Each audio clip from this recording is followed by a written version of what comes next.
Well, good morning, everyone, and welcome to Hocking Valley Community Hospital's 55 Ways to be a Better Me. As you know, we are going through, and each week we're trying to give a different opportunity that might help you to become a better you, learn something education-wise, just to kind of help you out in your personal world or maybe your workforce world as well. Today, joining us is Ben Hill, CPA, and he's from McLain, Hill, Rugg Associates from Lancaster, Ohio. I know is your office where you are at, but I know you have several different ones. So he's going to talk to us a little bit today. As we all know, 2020 was just a disaster in itself. So he's going to kind of highlight maybe some things that might be happening a little bit this year on our tax forms, things that we'll need to know as far as filing. So Ben, I'm going to let you take it from here, and you can just tell me when you're ready and I'll share the screen. Okay. Good morning. Latricia said, my name is Ben Hill. I work in Lancaster at McLain Hill Rugg. I'm a CPA. I've been here for 21 years. It's hard to believe, but it's true. And if you have any questions, you can, Latricia has my contact information, and you can call me or email me or whatever you'd like to do. So if you want to pull up the slides, Latricia, we can get started.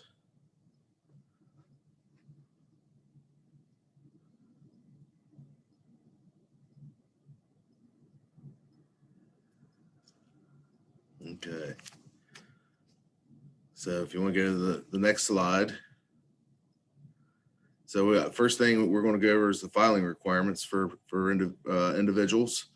If you want to, and the question was who is required to file a 2020 tax return.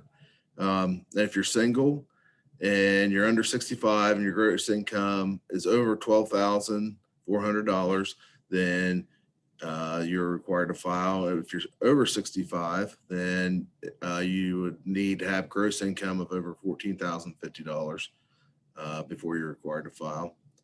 If you're married filing joint, if you're under 65, your gross income, if it's under $24,800, you don't have to file. If one spouse is 65 or older, the amount is $26,100 before you're required to file. If you're both 65 or older, the amount is $27,400. Then if you're head of household, and that is when you're single, but you have a dependent living in your house, and you're under 65, your gross income, if it's under $18,650, you're not required. And if you're 65 or older, the threshold is $20,300. So, and then Latricia asked me to talk about the standard and itemized deductions.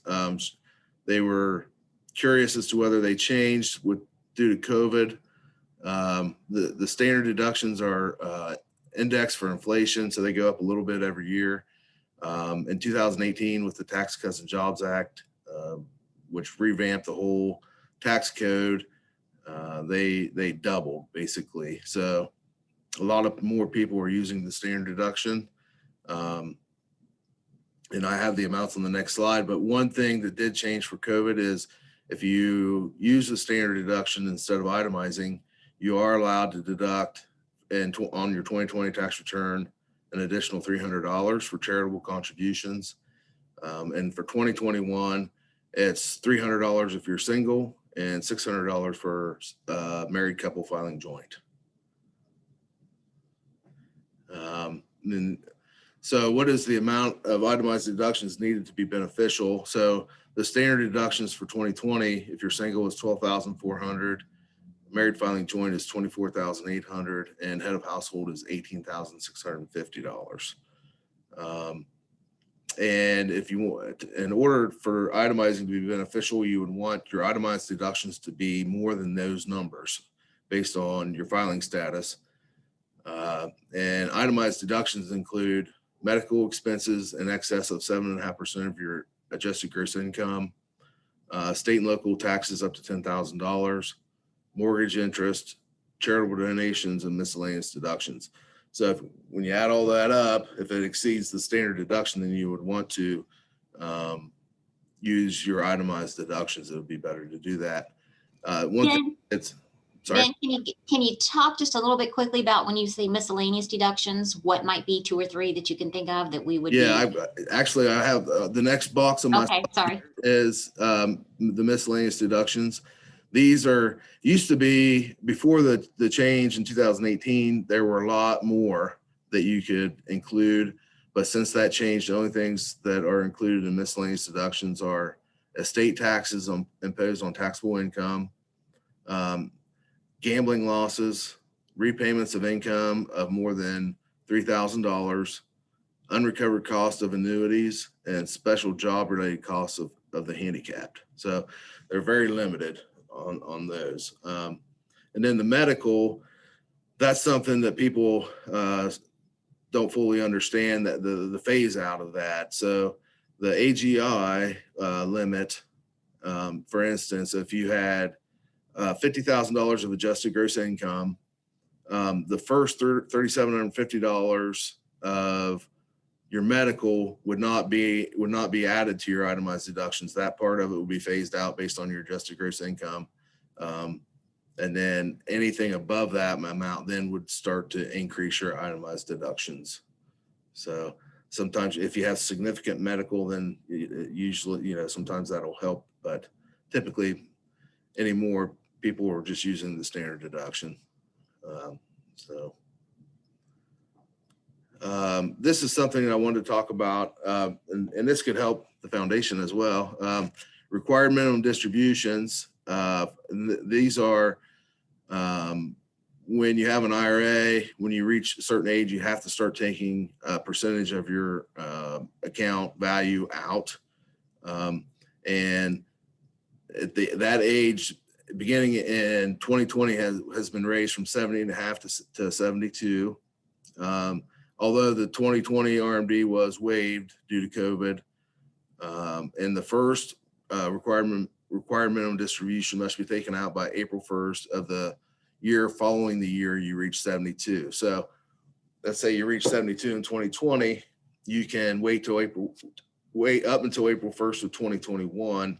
But if you do that, then you have to take 2 distributions in 2021. So you take your first required one for the year you turn 72, and then the next year also in the same year. So that could affect your taxable income quite a bit. And in doing that, the qualified charitable contribution, or QCD, is something you can do to minimize your taxable income. And what a QCD is: a direct transfer of funds from your IRA custodian payable to a qualified charity. QCDs can be counted towards satisfying your required minimum distribution for the year, as long as certain rules are met. In addition to the benefits of giving to charity, a QCD excludes the amount donated from your taxable income. So when you do the direct transfer from your IRA to the charity, that amount is not included in your income, and that can affect lots of things. And you don't have to itemize to do it. So you can still take advantage of the larger standard deduction. Let's say you give so much money to the foundation every year with a check, you'd be better off to do it from your IRA, and then that way it doesn't increase your taxable income. So that's something, if you have a tax advisor, you could talk to them, or then the investment company that's handling your IRA. Definitely be something I would consider if you're in that situation. So one of the questions Latricia had was, is it too late to do anything for 2020? Two of the things you can do to reduce your 2020 tax liability, as long as the eligibility requirements are met, you can make a deductible IRA. So you can do this by the original due date of the tax return, and that this year is May 17th now. They moved that. And you can do up to $6,000 or $7,000 for those 50 and older. Another thing you can do is contribute to a health savings account, again, as long as the eligibility requirements are met. One of those being that you're in a high deductible plan. That's the biggest thing. And you can do up to $3,550 for single coverage and $7,100 for family coverage, with an additional $1,000 if you're 55 or older. Also, one thing that's a lot of people aren't aware of, if you have an HSA from when your younger years and you go on Medicare when you turn 65, you can reimburse yourself for your Medicare withholding from your Social Security with your HSA funds. And they're not, it's a qualified distribution. It's not then included in income. One thing you cannot do, though, is reimburse yourself for Medicare supplemental plans. So that's something that couldn't be beneficial to somebody that's on Medicare, doesn't realize they can, right now it's like the highest is I think $1,750 a year. So that'd be something to help somebody. Ben, I also wanted to ask on the deductible IRA. So you're saying that you can go do that now. Correct. It would help you on your 2020 taxes. That's and right. Also, and that would still kind of in some ways be able to benefit the foundation as well if they made us like the beneficiary of that IRA. Oh, sure. Absolutely. So if someone was looking for a charitable way, to make a contribution, you could use that and still help yourself out on your taxes that way as well. Correct. Yep. Yep. Absolutely. Okay. And then some of the hot topics today, which I didn't put in detail on the slides because there's so much information, is the COVID-19 tax relief. Some of those are the payroll protection program, the employee retention credit, the unemployment compensation exclusion, and the economic impact payment. One of the big ones for individuals is the economic impact payment. That's the stimulus checks you've been receiving in the mail or direct deposited, or some people got debit cards. And on your 2020 tax return, the first two are reconciled on that return. They're not included in income, but if you did not receive the full payment, and let's say you received the payment based on your 19 tax return, and for whatever reason your income went down in 2020, you can get up to the full amount of the income as a credit on your 2020 return for that stimulus payment. So that's something to be considered. Another big one is the unemployment compensation exclusion. And if you received unemployment in 2020 and your adjusted gross income is less than 150,000, then you can exclude up to $10,200 from your taxable income. So that has helped a lot of people, especially people that weren't aware that that unemployment was taxable and didn't have tax withheld from it. So that was a big change in the latest tax bill. The PPP and the employee retention credit, originally in the CARES Act that was passed about this time last year, you couldn't do both the PPP and the employee retention credit. These things in the bill that was passed in December, they changed that. You just cannot use the same funds for these.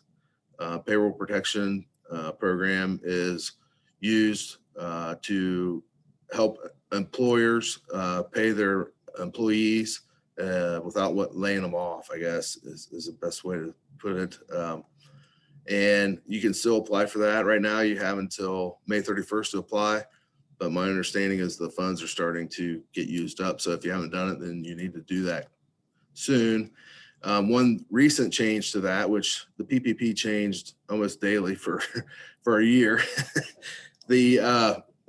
for sole proprietors, people will file Schedule C, and farmers, at the beginning, you could only use your net income from those activities to apply for funds. But now you can use gross receipts up to $100,000. So it doesn't matter if you had a loss, you can still get, and you're just a one-man band and have file on a Schedule C, you can get up to $20,833, I think is the calculation for that. Then the employee retention credit is a credit for employers that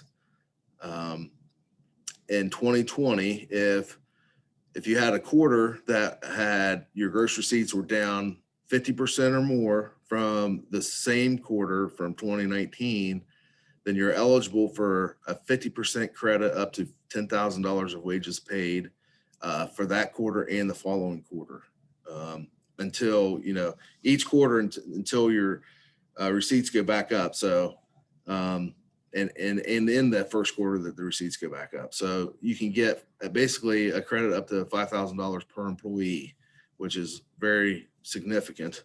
And then the rules for 2020 is the quarter reduction needs to be only 20% from the same quarter in 2019.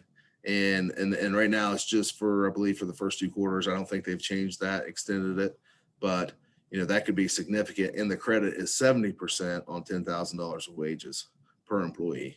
So if you have 10 employees, you could potentially get a $70,000 credit if your sales were down 20%, which is significant in my opinion. And then one thing I don't have on here is the Family First relief. And that is basically what a lot of people call COVID sick pay. And employers can get a credit for if somebody was quarantined, whether they had COVID, whether they were taking care of somebody with COVID, their kids, couldn't go to daycare because the school was closed and you couldn't work. And there's different amounts for each of those circumstances, but an employer can get a credit for paying their employees for up to 80 hours for that. And then also self-employed individuals, if they had coronavirus or were quarantined to take care of a family member, they can get a credit on their individual return based on the net income from the Schedule C, up to 14 days, I believe, is what so that's helped several of my clients, that they were quarantined. If they had income on their Schedule C, we put that, there's a form to file and they get a credit against their tax for being sick or having a family member that was sick and unable to work. So, and that's I believe the end of my slides. Do you have any questions, Latricia? I don't know if I'll probably go on for hours and hours on the COVID release stuff. Sure. Hit the highlights and what I thought people that would be, joining us would be, it'd be beneficial to them. The QCD, I think, is something that would really, it would make a big difference on somebody's, somebody that's retired's tax return that receives Social Security. The amount of your taxable Social Security goes up based on all your other income. So if you can keep that required minimum distribution out of your income, then that reduces also the amount of your taxable Social Security. So that's something that, would help. It's like, 2 for 1 there on your taxable. It's probably taking a lot longer to file taxes this year too, isn't it? Well, it is for, because we've been dealing with all, helping people with the employee retention credit, helping people with the PPP, and people we had that bad weather, people were bringing their stuff in later. Is there anything particular that people need to remember to bring with them this year that might be a little different than last year to help save on? The amount of your economic impact payment that you receive, both of them, the first one and the second one, we need to have in order to correctly reconcile the amount that, whether you are due more or not. That's something we have our staff trained to ask people come in the door. That's one of the main questions is, did you receive it and how much? Okay. That'll save your tax preparer a phone call down the road and save him time and headache. So. Well, thank you again, Ben. You're welcome. It's been very informative and appreciate it. And I'm sure there'll be many people that are going to benefit from this. So stay tuned. We'll have this uploaded in case you weren't able to join us, and we'll have this out there for you to look at as needed. So thank you again. And this is Hocking Valley Community Hospital. Thank you.